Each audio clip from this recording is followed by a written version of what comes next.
I hate the term realistic depiction of a panic attack, bro. The solution was just make everyone take pills all the time. Twitter feels like a psych ward with no staff right now. The craziest thing lately is that everyone is just taking like stuff like 4chan vernacular that was reserved like exclusively for like the incel boards and, you know, Reddit's for actual incels, r/braincell, r/incel. They're taking that terminology and they're just fucking like Instagram like girl normies are like, oh my god, what does a seething foid have to do to get a cute little moid boyfriend?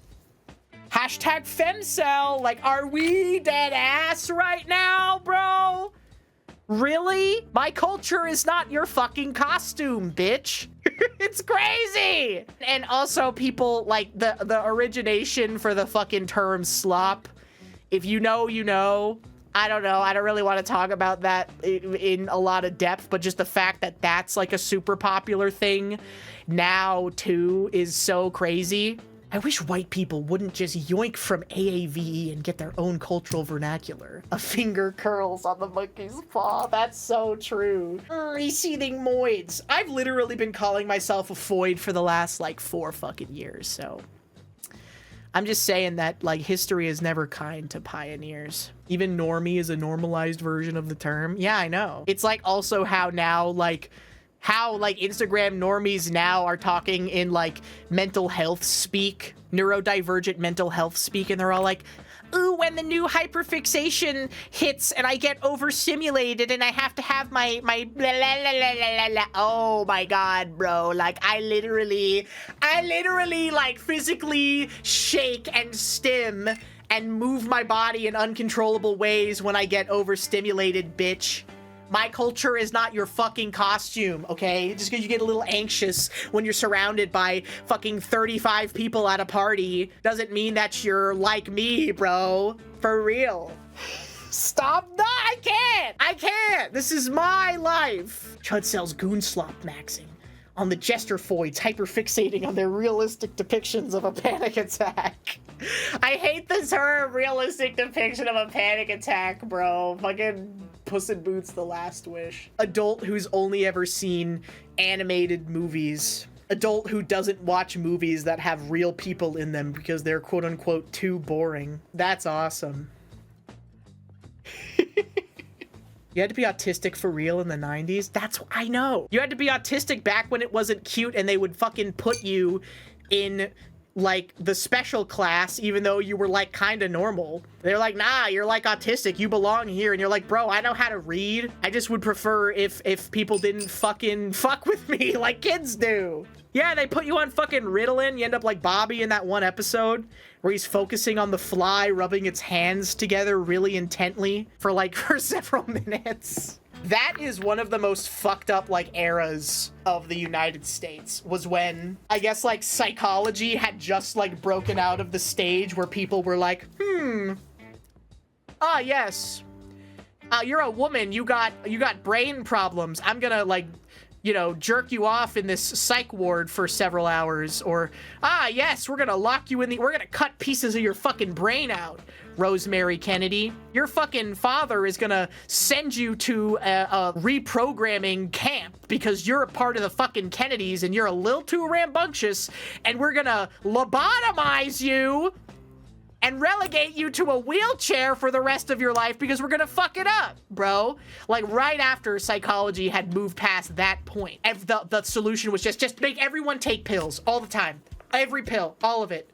Fucking Prozac, fucking Xanax, Ritalin. Ritalin is an evil pill. Ritalin is an evil drug. I'm sure in like proper cases with a psychiatrist, blah, blah, blah, whatever, yeah, it can be good for fucking some shit or whatever.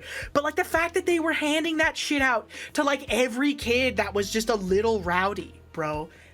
And maybe this is like too unwoke of me. I think that kids need to get into physical altercations with each other every now and then. I think that sometimes you just gotta beat the shit out of each other. That's just like a normal thing that people do. And you know, you're like a young man and you fucking beat people up. You beat each other up and then you pick each other up off the ground and then you're like, all right, and then you get over it, and then you shake hands. You know, if it's in like there's that one town in South America where it's like the Purge, but it's for fucking beef. And then you pick the guy that you're beefing with, and then you beat the shit out of each other for the day, and then you're like, all right, the day is over. The beef has been settled. You know? Obviously within reason, okay? I'm not saying that violence is good or anything, but I'm saying that kids need to get a little rough and tumble. You can't just be giving them Ritalin when they're a little hard to handle. That's crazy. You can't just be drugging kids up whenever they're a little too hard to handle. Yeah, exactly. How can you make a lot of money from selling your brand name prescription drug on that, bro? Kids kick each other in the nuts. It's messed up. Kids have no morals. Kids are actually evil. That's something that I think a lot of people who haven't spent a lot of time around kids as an adult don't realize, is that kids are evil. They have no empathy. They need to have morals instilled within them, or else they're just going to be evil forever. And like, there are a lot of adults walking around that never had morals instilled within them. And so they still act like little kids. That's like adult society. Is like, there's a certain percentage of people who learned how to be their own parent, and then there's a certain percentage of people who did not learn how to be their own parent and are unlikely to ever learn. And then they put them in a fucking environment with each other, and they're like, figure it out. And oftentimes, romantic relationships, it will be that one person is a rescuer and one person is a victim. And very rarely will there be one where it's not that dynamic, which is so crazy. We're deriving the human experience from first principles. Yes, we are doing that. That is the way that it feels, though. Because, like, being your own parent, I don't know, that's how you're like, oh, I don't want to do the dishes, but I fucking have to, okay? If you make yourself do it, you're your own parent and you're functioning. I'm slightly upset at the fact that they fucked my order up at this Texas Roadhouse, but I'm not going to make a big scene about it. I'm going to be polite to the server, because I know that it wasn't them who did it, even though I'm mad about the fact that they fucked up my little ribeye steak. I'm going to be normal about it, and I'm not going to have a shit fit, okay? That's being your own parent. Because if you're a little kid and you don't get your tendies the way you want them, you're going to scream and cry about it. You're going to have a little baby fit. Being rude to the server is crazy. That's like top 3 things that I think that you should be put in prison for. If I ruled society, if you were rude to serving staff within reason, then you would get sent to jail.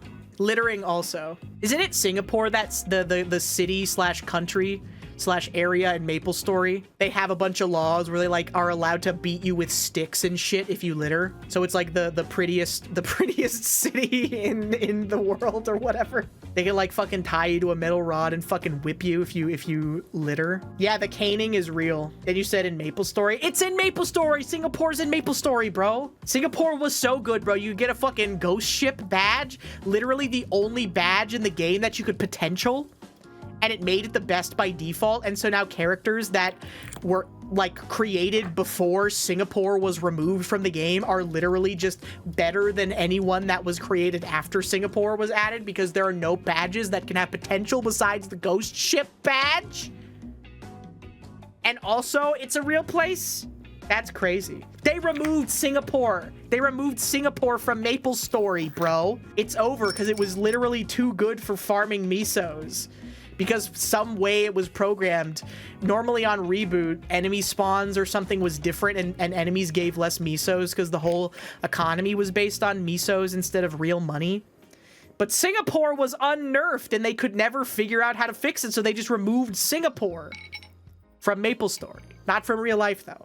That's like #1 pet peeve. I could not even, like, if you're going on like a Bumble or a Hinge date or whatever with someone, I could not even fucking fathom what it would be like to go on a date with someone and then they're rude to the server. I would be immediately, I'd be like, nah, sorry, it's not happening.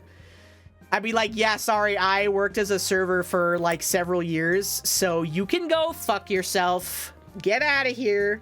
The grind is soothing, but the gearing is nauseating, and they never got it right. It is so bad. The gearing in MapleStory is actually so bad. The gearing in MapleStory is literally so bad. Nexon got sued by the Korean government and lost. because they lied about the rates that certain rarities of enchants would appear on gear.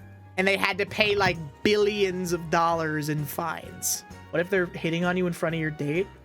I don't know. If the server's being rude, then like, I don't know, you can be reasonable back. But if they're just like trying to do their job, or people who are like, ooh, I don't talk to the help. I don't think I would ever even have a conversation with someone who acts like that. Well, I don't know. Some VTubers get too big for their own britches, like dead ass. Some people will like legitimately be indignantly upset if you don't know who they are. And it's like, bro, I'm sorry. Like, I'm not your target demo. I'm a woman. I don't watch goon slop. Who the fuck is HinaBoBina? Where the fuck is Chromu? I used to be premier goon slopper. No one did it like me. Rezul's dead, bro. Rezul fucking died. Rezul, when are you gonna come back for classic Maple Story night? He didn't even come back for Valentiles, bro. Rezul fucking hates us. Someone at TwitchCon got mad because you didn't know who they were. And like, it's the funniest thing ever because streamers are not even the top of the totem pole when it comes to like internet fame. And I've also never really been someone who's given like anything resembling a fuck about that sort of thing. Oh, do you know who I am? I don't know. I always just try and meet people, like even if it's someone that I do know context from watching their stuff online. I'm not gonna go up to them and be like, oh, you're the funny guy from the internet, haha. Here's this meme that people say about you that you've heard a million times before. Isn't that so funny that I repeated it to you in person? No, I'm like, oh, hey bro, what's up? Hope you're having a good one. You know, like a normal human being. I say this to people because my reputation seems to exceed my own reach. It is precautionary. I'm saying, do you know who I am? Not in an indignant way, but in a genuine, like surveying way. Like, I need to know how far my reach is. I don't know. It's very funny. It's a very funny experience.